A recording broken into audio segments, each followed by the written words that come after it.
Welcome to Every Night is Game Night, because we all love game nights with our family and friends. But when you play solo games, then every night can be a game night. Check us out along with other great podcasts at dicetowernetwork.com.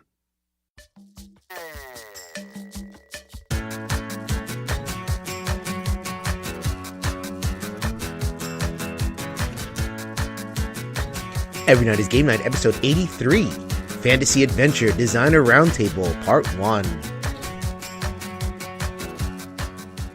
Yo, my peoples, what's up? Welcome back to Every Night is Game Night podcast. I am your host, Jason. Thank you so much for joining us. And this week, we have a really special treat. I know every time we have a guest on, we say it's a special treat, and we mean it every single time. However, this week, we are tripling down.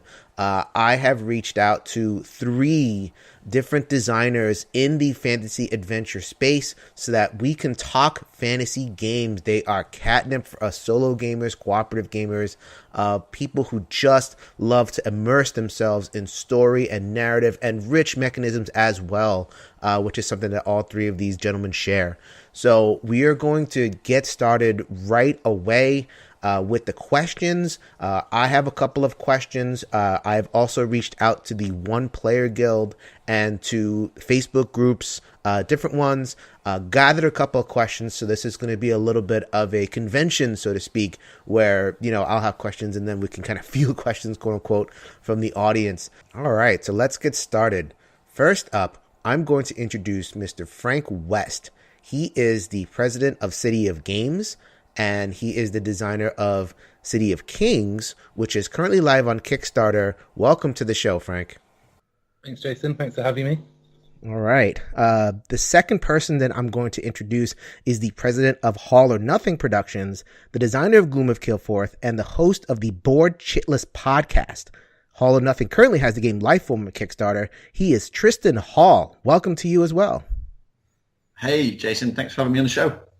And this third gentleman probably needs no introduction. He has the #1 game on BGG, #1 game on all sorts of lists all over the place. He is the president of Cephalofair Games and the designer of Gloomhaven. He has nothing on Kickstarter, but we have some stuff that is coming forth from Cephalofair Games. It is Isaac Childres. Welcome. Hello. Thanks for having me. All right. So thank you guys very, very much for joining us. Coordinating schedules, coordinating across the pond, coordinating broken headphones and multiple Skype accounts. we finally were able to make all of this happen. So let's get started with an easy one. So I brought the 3 of you together because you are designers of big fantasy games. Maybe give us a little bit of background on how you got into fantasy in the first place. Like growing up, what kind of stuff were you reading, watching, all that kind of thing? I'll throw it open to the floor, whoever would like to start. So for me, I guess I'm not a huge reader. I've never been someone who's read a lot of things, but I'm someone who's played a lot of kind of fantasy games and immersed myself in worlds. So lots of movies, lots of kind of offline and more recently online kind of gaming. So lots of World of Warcraft would probably be where I spent most of my lifetime, unfortunately. But growing up through various Not unfortunately, kind of man. Video game you and me both, man. I love World of Warcraft. All right. Tristan, what about you? Frank is more from the video game end. I think you are more on the D&D end. Yeah, definitely. I managed to sidestep World of Warcraft. I think it probably would have been terrible for someone like me. And I know friends who lost like years of their lives to it. So I could see myself getting addicted to that kind of thing quite easily. But my sort of formation of interest in fantasy stuff definitely started with books. I was a proper nerdy bookworm when I was a kid.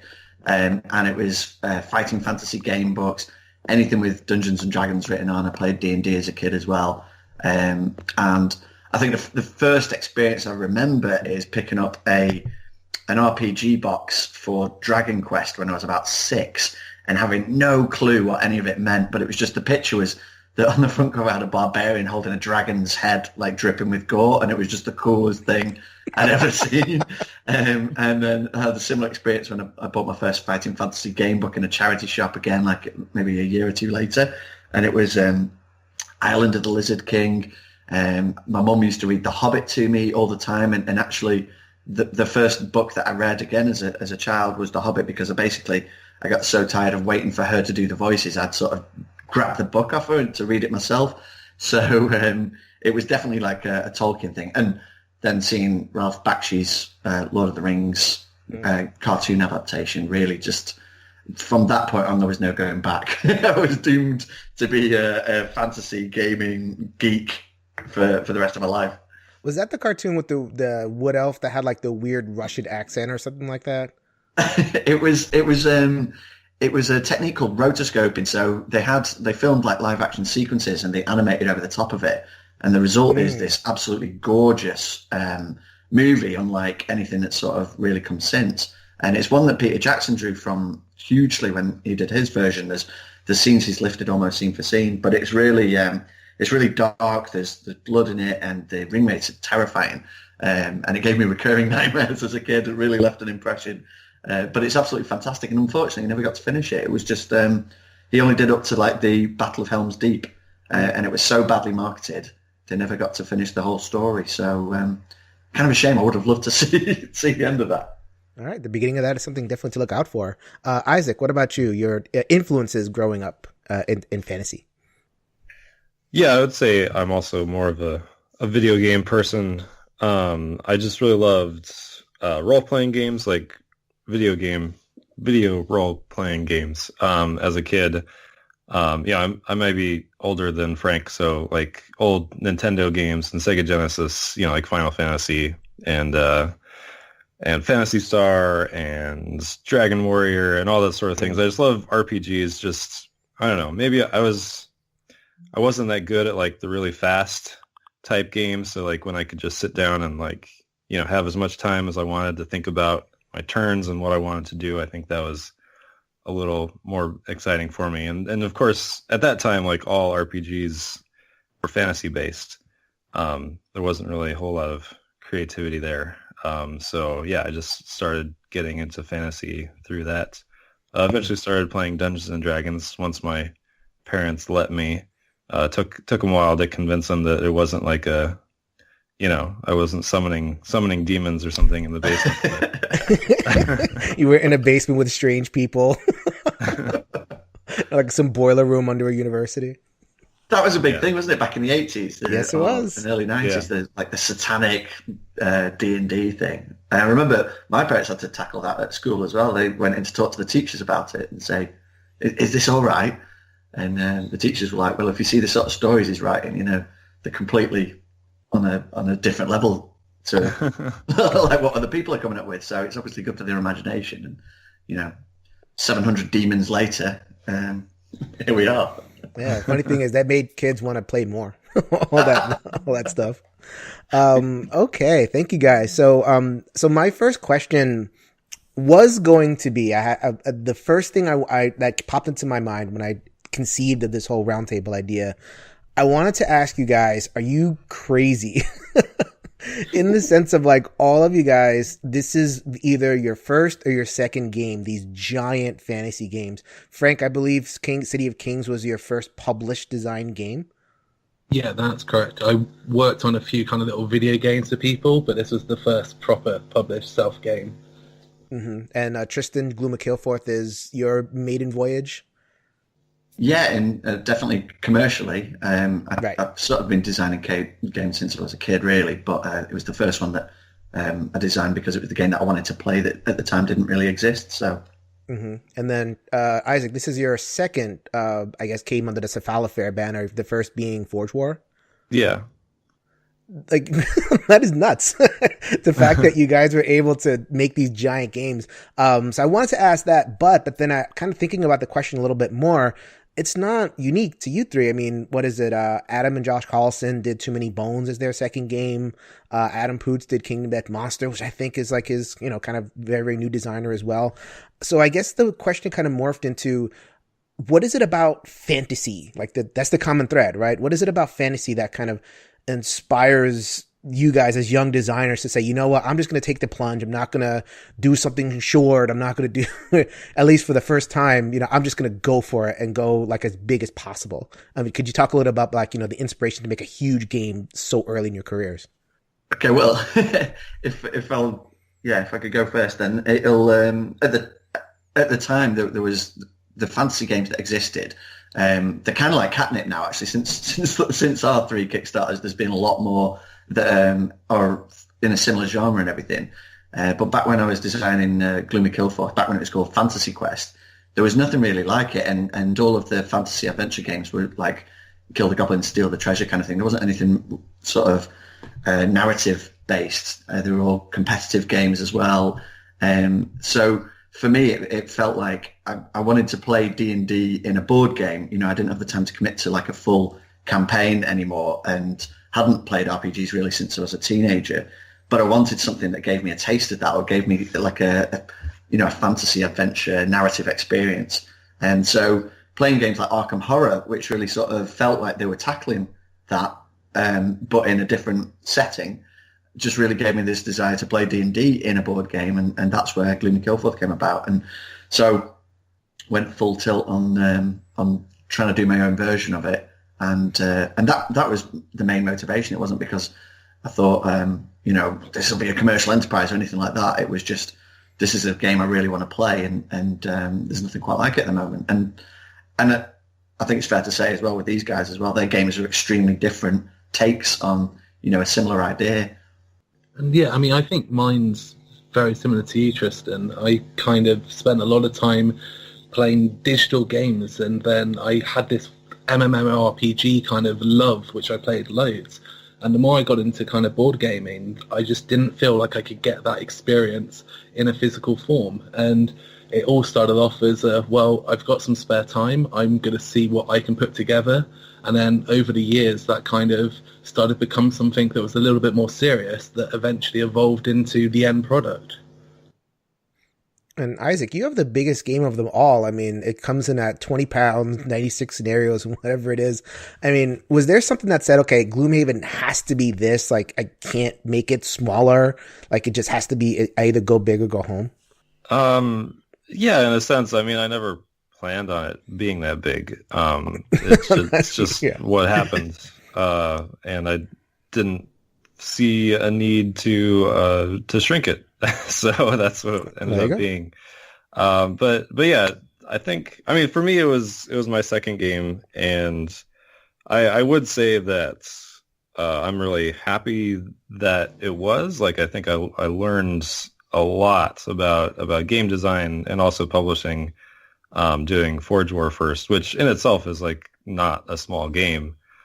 And so I think if I had started with Gloomhaven, I would have made a lot more mistakes, and I don't think it would have been as successful. So yeah, I'm actually happy it was my second game. But yeah, I think it just comes from this passion. I don't know if it's unique to fantasy games, but just the idea of these sort of independent designers who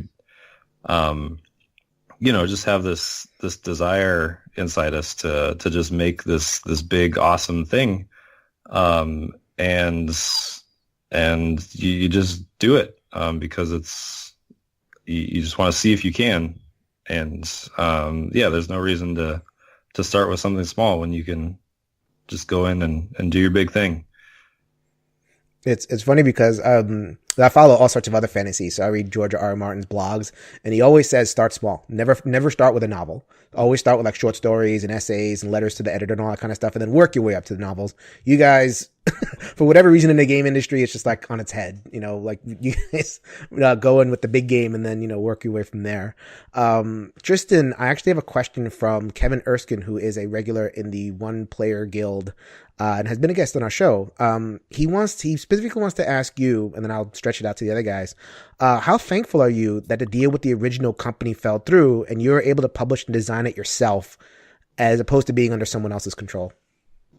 It's a very interesting question, because I was just thinking about that when Isaac was talking then about the size of Gloomhaven and everything, and not sort of reining it in, really. And I think all of us have benefited from Kickstarter in that we've been able to be unfettered by limitations that publishing houses would have put on us, potentially.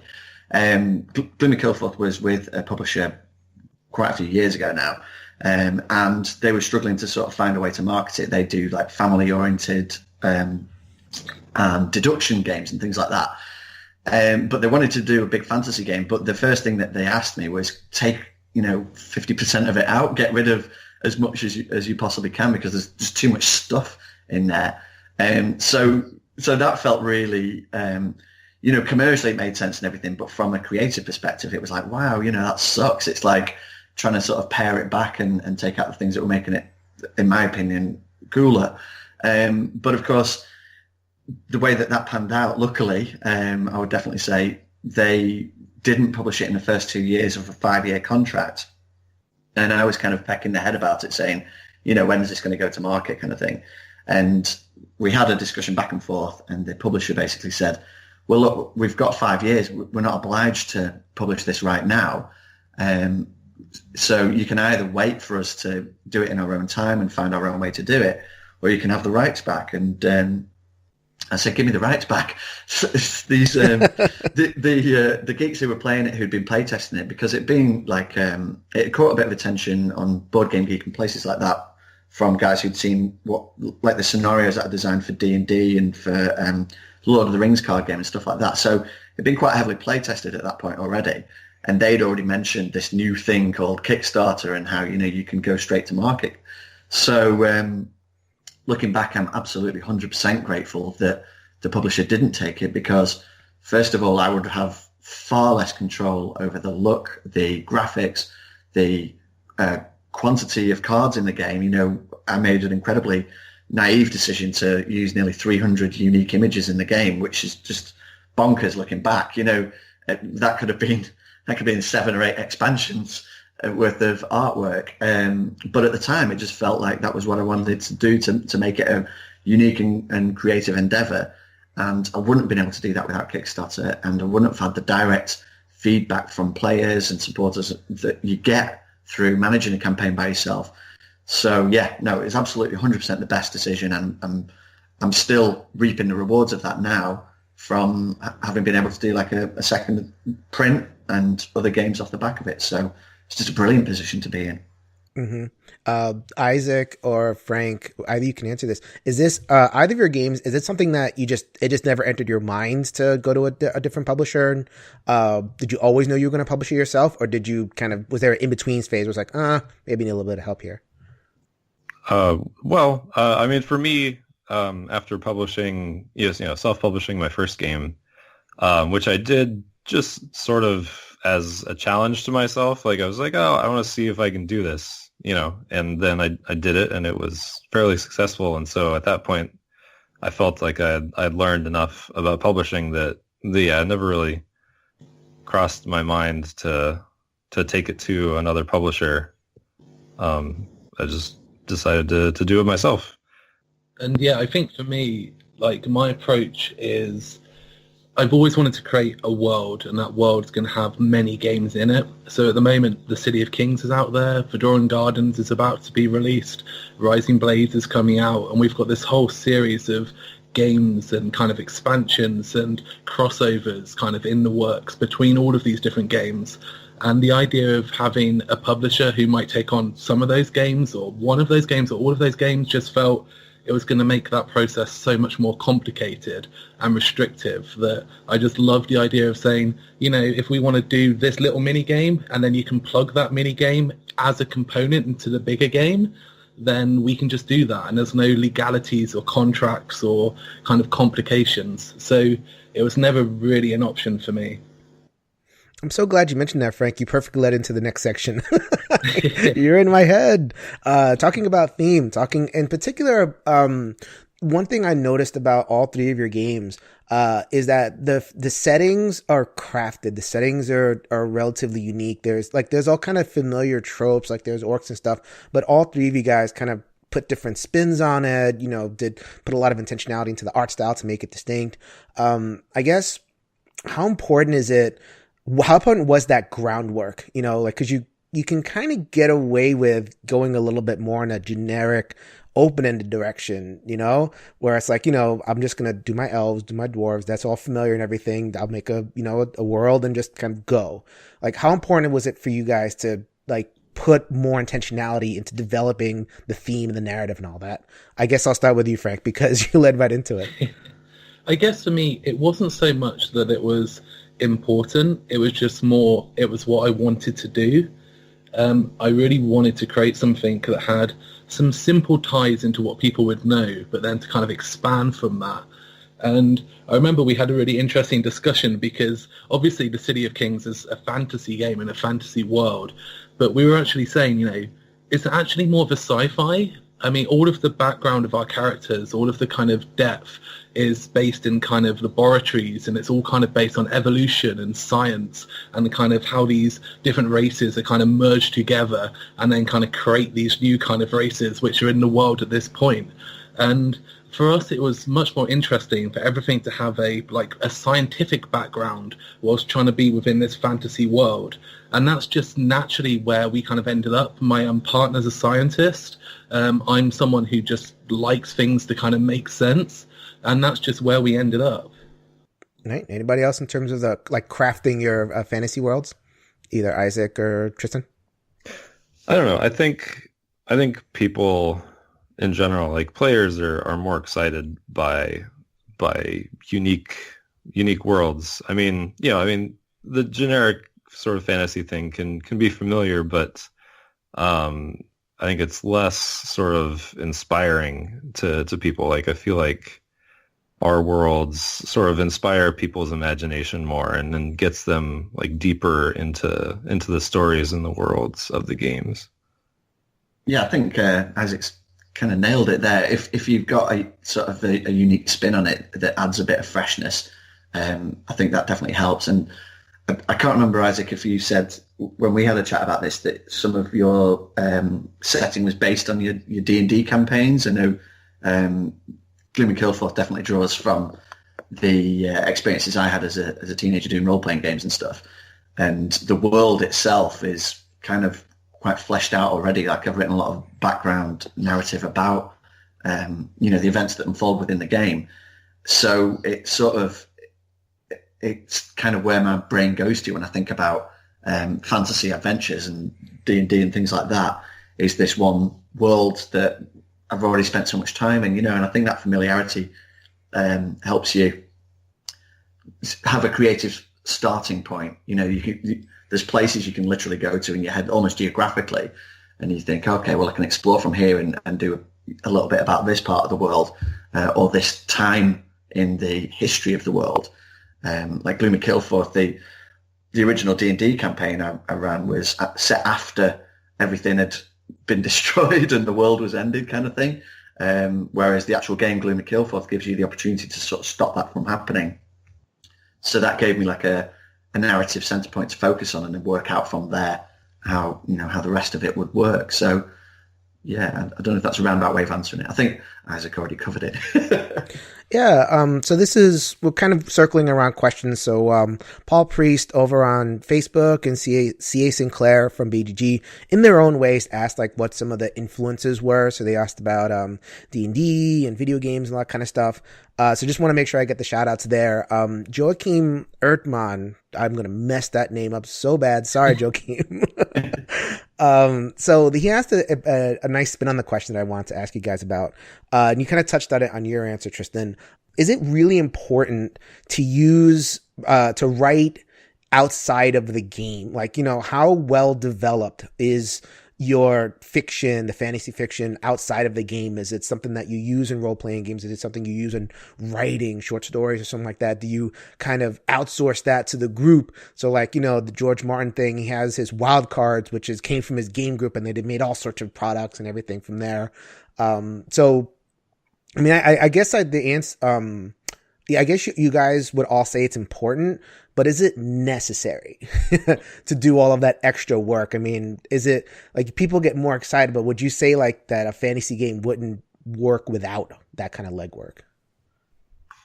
I think there's fantasy games out there that don't that don't have that. I've certainly played and bought a lot of games that have a very generic sort of skin, on the world, and it's very much. I'm not going to name any names because this might sound disparaging, but they don't feel very fleshed out. So I don't know from a creative point of view. It's important for me. There's reams of text that no one will ever see that just helps it get things straight in my head. About like the gods and all the kind of stuff that doesn't really directly impact the gameplay.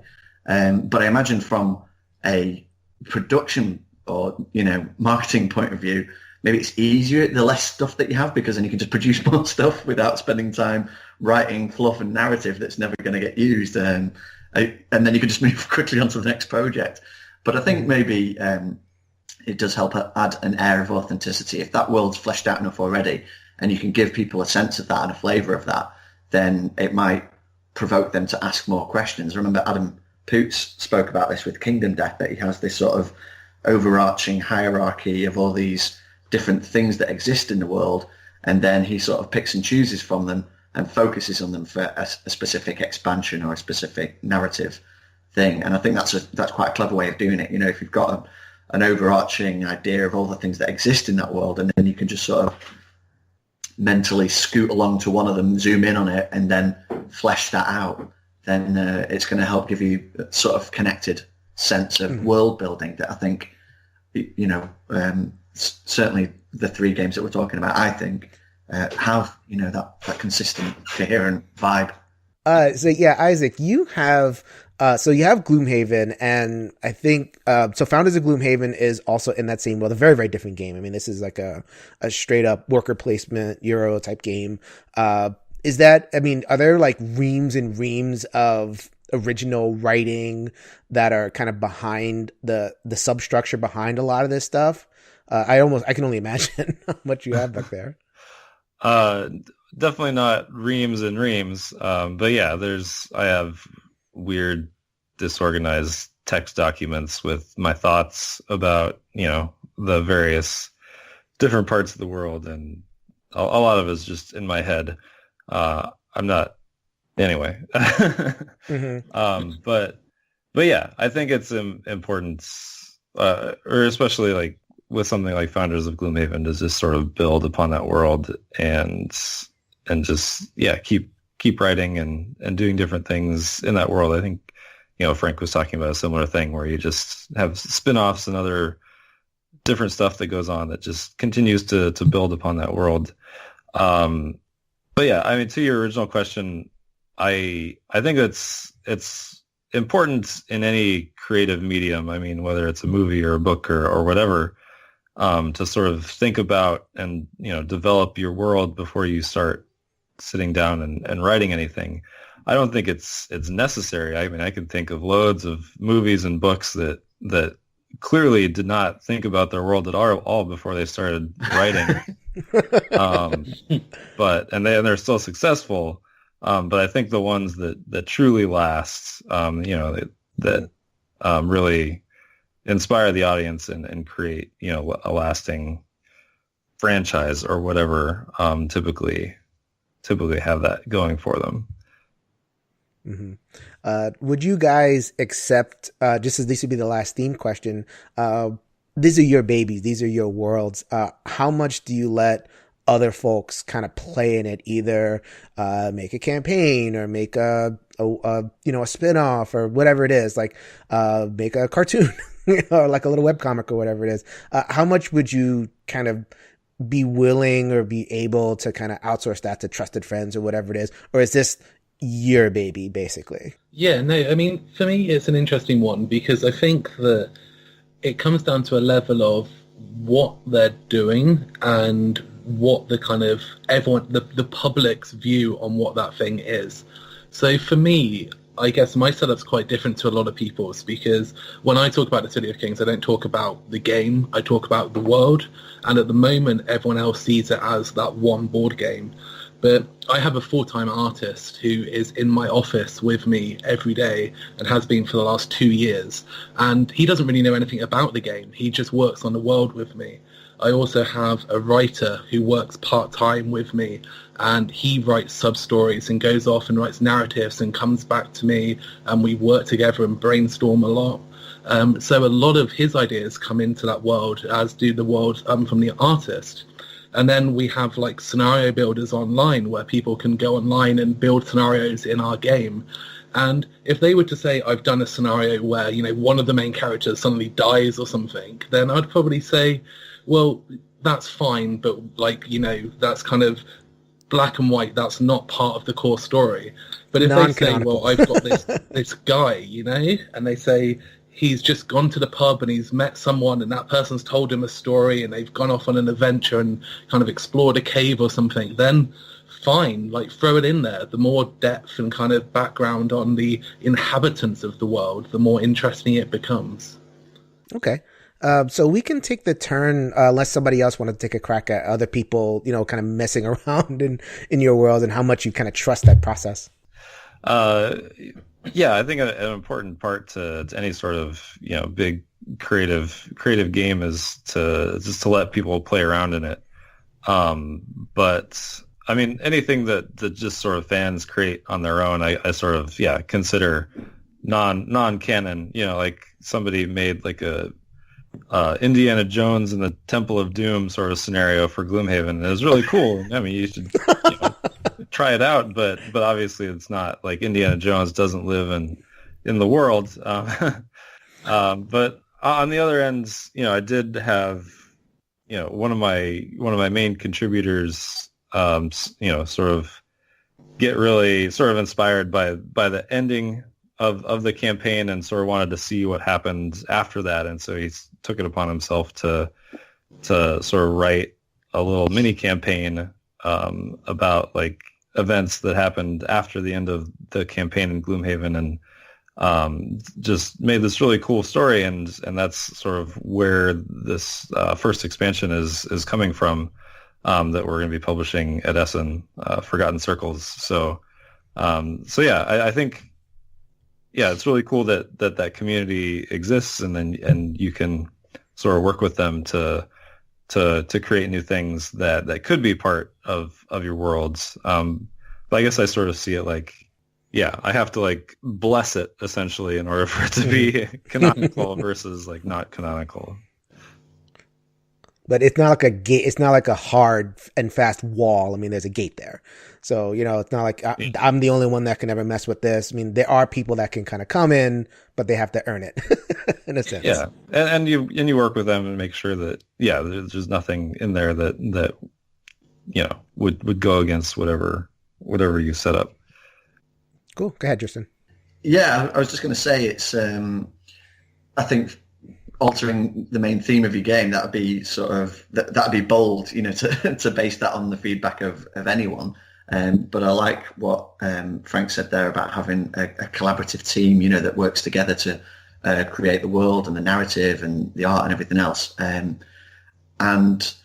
when probably the first sort of public game design stuff that I did was scenarios for other games, and now to see that happening for my games, where people have uploaded like fan-made scenarios and stuff. I think that's a brilliant direction, and it shows how interested in your world people are. And so if you look at what, for example, Jamie Stegmaier did with Scythe, one of the fans put together as I understand it, they put together this Wind's Gambit expansion, and he was so impressed with it. He basically said, yeah, let's do it, let's run with it. And now that's kind of an official thing. And I think it gets to the point where once your game's out there, it kind of belongs to the community as much as it does you in a way. And if fans are able to come up with something that you can just look at and think, well, that's really impressive, and that would actually fit perfectly with the world that, as I imagine it, that's like a perfect situation, and I could see potentially in the future if the fan stuff was good enough, I would be interested perhaps in looking at publishing it, if that was viable. So, I mean, I think other people can bring great things to your story and can make it better, if you're willing to listen. And I think it sounds like what these guys are doing, and I'm happy to learn from these guys. All right. That is going to wrap it up for part 1 of the episode. Thank you very, very much for joining us once again. Stay tuned for part 2. We get into some mechanism talk. We get into some, talking about Kickstarter, the larger context in the gaming industry of fantasy adventure board games. So looking forward to that. Hopefully you guys stay tuned and enjoy that second part. We're going to cut it off here though, because we are dedicated to commuter-friendly sections of content. I think that has been working for us, and we've gotten some good feedback about that. So we're just going to keep it rolling. Part 2 will be here just around the corner. So if you want to get in touch with us, please do so at ENGN_podcast on Twitter, the Board Gamers Anonymous website, where you can find everynightisgamenight.com, all of our episodes and all of our previous series episodes. You can also catch us lurking on BGG, on Facebook, all over the place. I'm very, very available. Always willing to talk with you guys. We reached out to you guys for questions. You guys really came through, which is great. We're always looking for questions for designers, ideas for episodes, games we should cover, all that good stuff. Just keep it coming. It's great. Also, please give us a rating, 5 stars or however much you think we deserve over on SoundCloud, iTunes, Stitcher, Google Play, and now Spotify. Wherever you can rate podcasts, every single rating that we get helps us rise in the algorithm and get more gaming goodness to as many people as possible. So that is going to do it. As Anthony would say, go ahead and grab a game off of that shelf, and let's make every night a game night.